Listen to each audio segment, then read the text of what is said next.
Welcome to Pick Up and Deliver, the podcast where I pick up my audio recorder when I drop my son off at school and deliver an episode to you while I walk home. I'm Brendan Riley.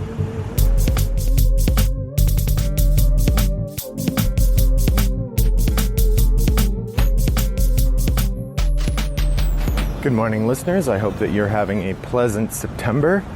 It is Thursday morning, September 20th, and I can hardly believe that it's already September 20th. It seems like it happened a moment ago that it was the beginning of the semester, and I'm already pushing on toward week 4.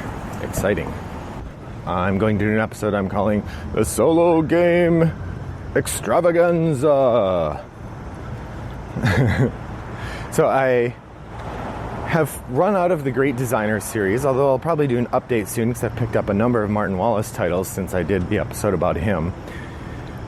Vladimir Suchy, I've told you about, but I haven't played those games yet, so maybe I'll return to Great Designers another time. But I was thinking about other semi-regular features I could do, and I thought it would be interesting to talk about game mechanisms or game types through the lens of the games I have. So rather than trying to talk about all the games of a particular game mechanism, I'll instead tell you about the games that I have that fit that mechanism, or some uniting factor, some Venn diagram of my game collection that allows me to tell you about 1 or 2 games. Or in this case, 4. 5. We'll see how many I can get through. So while solo gaming is not my preferred mode, I do find myself from time to time in a place where solo gaming is an option. Most of the time, my solo gaming happens when I am waiting for my daughter to finish swim practice. That's usually where it is. So most of these games can be played in half an hour to an hour. I guess the other place is waiting for my son to finish his ninja class. So it occurs to me it would probably be smart for me to go work out during these times, but instead I'm playing solo games. So I thought I would talk about 4 or maybe 5 solo games for you today. And I'm going to start with my most played game and work backwards so that if I run out of time, I run out of time to talk about the games I'm least familiar with. That's kind of backwards for the dramatic tension of the episode because I'm not leading up to my favorite. I'm starting with it. But I figure if you're listening to media for dramatic tension, you're not listening to Pick Up and Deliver. That you're listening for good board game content. Oh yeah! So, the first game I want to talk about then is my favorite solo game, and that's Friedemann Fries's Friday. Friday is a solo game about being Robinson Crusoe. Actually not being Robinson Crusoe, it's being Friday, the stalwart companion of Robinson Crusoe on a desert island. In the game, you have a deck of cards that represent Robinson's ability to deal with problems, and then another deck of cards that represent the problems Robinson is dealing with. The game is played through 3 rounds, and in each round you're going to go through the deck of problems, and you're going to tackle them using cards that you draw from the Robinson deck. At the beginning, the Robinson deck has a couple positive cards, mostly a lot of zeros, a few -1s, and then a couple bad cards as well. As the game goes along, with each problem you encounter, in the first round the problems are all easy, so they use the green number on them to represent their difficulty. In the yellow, when you go through the deck the second time, you use the yellow number, and when you go through the deck the third time, you use the red number. So the problems get significantly harder as the game goes along. The way it works is you draw 2 problems, and you pick one to face, and you put the other in the discard pile. So right away you get to filter, there's a jaguar, for instance, that you could encounter in the forest. If you had to face the jaguar every time, a couple bad draws and you're dead. So you could draw the jaguar, and perhaps you draw some driftwood, which is a very low level difficulty problem, and you pick which one you want to face and you put the other in the discard pile. Now that means that one is going to come back later and be more difficult, but for now, especially at the beginning of the game, you don't have the resources to deal with it well. And then what you do is each card has a difficulty number as well as a number of cards you draw. And so, let's say the driftwood would have a difficulty number of 0 at the green level, and it says you draw 1 card. So you draw the 1 card, and most likely it's a 0. So you've met the number on the card, so you win that card. Then you take that challenge card and you flip it around, and on the bottom half of the card is the elements that you need to make it one of your Robinson cards. Like it's got a strength number, and it's got, sometimes it'll have a special power that it can do. So the more of these cards that you get, the more resources you have available to you as you're playing through. Now the other challenge is, so you have health points. You start with 21 in the easy game, or 18 in the difficult game, or the normal game. As you go through the deck, if you fail a mission, then you have to discard health points up to the difference between your score and the score on the card. So for instance, in that Driftwood example where we got a 0, let's say you had the bad luck to draw the -2 card. There's 1 in the starter deck. Then you have to discard 2 of your health points to get up to the 0 and meet the challenge. When you do that, then you actually don't beat the challenge. The challenge goes into the discard, and you're going to have to face it again. However, for spending 2 of those points, you now get to take 2 of the cards that you've drawn out of 2 of the cards that you've played this turn out of your deck entirely. So you could get rid of that -2. Or better yet, if you drew 2 -1s, you could get rid of 2 of the -1s. Your third option, let's say you're just 1 shy of the score and you really want to get that card. You can spend a health point to draw another card. Now sometimes that card will make things worse, and then you still have to pay the difference in order to move along. So the game is all about knowing when to forfeit an adventure or forfeit a problem in order to get rid of some of those bad cards. Because if you never get rid of any bad cards, you're going to lose. So you have to have some missions that you fail in order to get the cards. But then you're also building a deck of good cards. The final thing is, once you get through your deck, then you're going to draw a new card, or you reshuffle your deck, but you also draw an aging card, and all of those are bad. So as you go along, you only get, I think, 8 runs through your deck before you die. So if you get through your Robinson deck 8 times, then you die. Also, those bad cards cost 2. You have to spend 2 health to get rid of one of those, so they end up being really annoying. It's a really good game. Very interesting. It's by far the solo game I've played the most. I've probably got at least 25 or 30 plays in. Not ideal for an airplane, though. There's a lot of stuff you have to put out, and there's little tokens, so you really gotta be careful how you play it if you're gonna try to play Friday. But that's Friday by Freedom and Freeze, regularly reprinted by Rio Grande, although usually out of print. Like, it seems like they reprint it, it sells out, it's out of print for 6 months, then they reprint it again. So if that sounds interesting to you, definitely pick it up. It's only $15, but you gotta wait till it's in print. The next game I want to talk about is my second favorite solo game, and this is Onirim.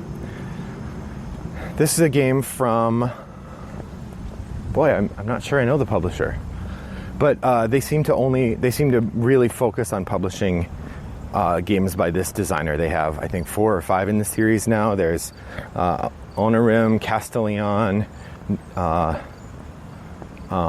There's one about the water, Nautilion. And I feel like there's one more. I think there's 4. And all of these are 1 or 2 player games, but they're really meant to be solo games. In Onirim, you play a person trying to navigate nightmares, and you're trying to get through the dreamscape by finding keys and doors. And in the simplest version of the game, you're trying to get sets, which let you then pull doors out of the deck. And once you've pulled all 8 doors out of the deck, then you win. You also have these keys, which you can use to grab a door if you happen across one, instead of pulling it out of the deck with a set. And then there are these nightmares in there that make you either discard cards or lose keys, or sometimes lose doors. And if you get to a point where you have gone through the whole deck and you didn't find the 8 doors because you discarded the other cards that let you get the doors, then you lose. It's a really good game, very interesting. Even at the easy level, it's not easy. I've played the game probably a dozen times, and I've only won 3 or 4 times maybe on the easy level. As soon as I start adding in the expansions, I lose. But it's really fun, and it doesn't feel punishing. It's not like Ghost Stories where until you kind of figure out the system, you never feel like you're going to win. So that's Onirim. I've also played another game from that same designer, Castellion, which feels very different in the way you play, but it functions the same way. It's got a beginner level, and then once you're good at that, you can start adding in expansions, and there's several expansions. Now, I've played that a couple times and won once. I do like it a lot. It takes up a little more table room than Onirim does. Onirim is just a deck of cards. You could almost play it in your hand. Not quite, but almost. A hand in a couple pockets, you could play it. So I strongly recommend Onirim. That one seems to be out of print for longer stretches. Every now and again I'll see it for sale again, but I'm glad I picked it up when I did. If you buy the deluxe copy, when they bring it in print, it's got all 7 expansions built in the box. So, and that seems to be how they sell those games now. Okay, so I've talked about Friday and Onirim. I've got 2 more I wanted to talk about. The 5th one I was thinking about was Castellion, but I don't know that I have a lot to say other than what I have.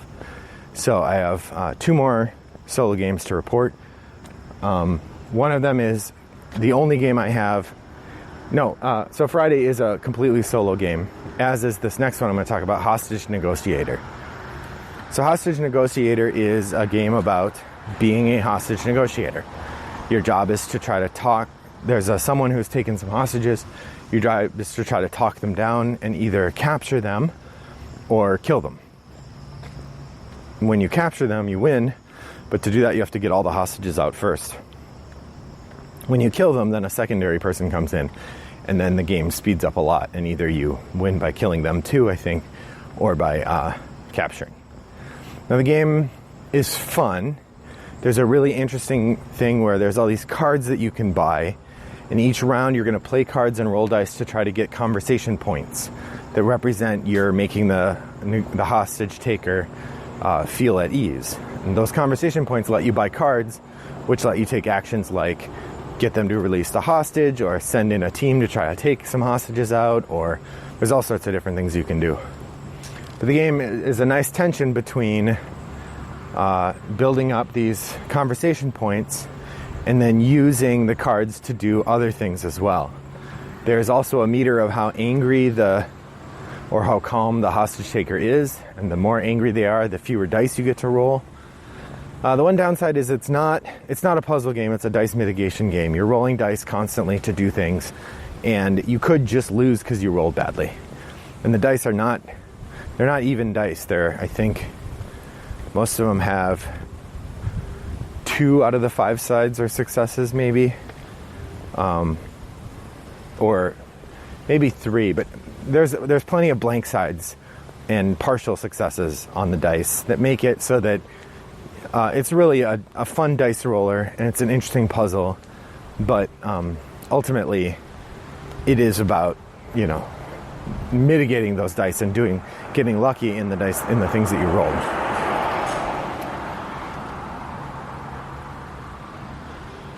Okay, so that's Hostage Negotiator, a fun one. That one is interesting because it comes with like 5 different terrorists, they're called, or characters, and so as you are using those or learning to fight the different enemy characters, then you can succeed in different ways. They also sell booster packs for that. I've bought one of them. Finally, the last game I want to mention as I'm wrapping up here, I really enjoy Lost Expedition, which is not necessarily meant to be a solo game, but I find plays very well at solo. That's from Osprey Games, and it's about going into the jungle to find the lost city of Z. I don't have a lot more to say about that right now, except that I enjoy it quite a bit and encourage you to check it out. Well, thanks for listening. Hopefully it's been as pleasurable for you to listen as it has been for me to take this walk, and you'll hopefully have a good walk yourself next time. Thanks for listening. Bye-bye.